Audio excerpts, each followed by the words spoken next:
Hello friends, see the next question. When a block of mass capital M is suspended by a long wire of length L, the length of the wire becomes L plus L.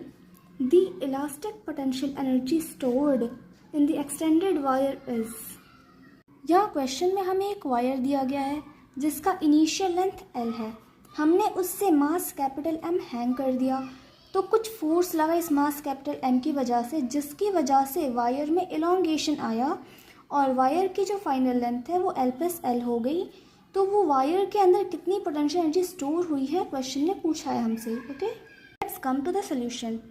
इसे हम string की help से समझते हैं तो easy होगा। Okay, so by taking analogy with the spring में जो फोर्स का फॉर्मूला, स्प्रिंग में जो हमने फोर्स का फॉर्मूला पढ़ा है वो F इक्वल्स के एक्स पढ़ा है, और जो वर्क का फॉर्मूला हमने पढ़ा है वो हाफ के एक्स स्क्वायर पढ़ा है, जिसमें के जो होता है वो तो स्प्रिंग कांस्टेंट होता है और एक्स जो होता है वो नेचुरल लेंथ से हमने कितना चेंज किया है यानी कि इलोंगेशन होता है। Okay, so take it with an analogy.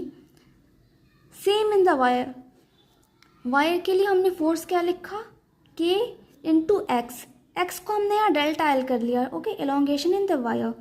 जो के होता है ना वो वायर के लिए एक कांस्टेंट वैल्यू होती है, जैसे स्प्रिंग के लिए कांस्टेंट होती है ना, वैसे ही वायर के लिए भी के एक कांस्टेंट वैल्यू है जिसकी वैल्यू होती है Y A by L. Y क्या है अपना यंग मॉडुलस, ए क्या है cross section area, L initial length of the wire. So in the same way work क्या हो जाएगा, half into K constant into delta L का square. In the case of spring भी ऐसा ही कुछ देखा था हमने। सो यहाँ हमने हाफ के को ओपन कर दिया, के को यहाँ से रिप्लेस किया है हमने, यहाँ से के को हमने रिप्लेस किया है और के की वैल्यू को यहाँ से ओपन करके लिख दिया है एंड डेल्टा एल को अलग लिखा है। उसके बाद हमने देखा कि जब हमने के को यहाँ ओपन किया तो हमें एक एफ भी मिल गया। एफ का फॉर्मूला भी इसी फॉर्मूले से डिराइव हो जाएगा। तो हमने ये टोटल जो एफ के को ओपन करने के बाद पाया वो एफ पाया। So half into F into delta L यानी कि load into elongation delta L. Case given in the question कि हमने एम जी फोर्स लगाया है और ये वायर है। इनिशियल लेंथ था कैपिटल एल, फाइनल लेंथ क्या था capital L plus small L. So elongation कितना हो जाएगा स्मॉल एल। वर्क हमने पढ़ा है half into load into elongation, यहाँ से half into load into elongation. Load है M G, elongation delta L कितना है small L. So answer will be half M G into small L.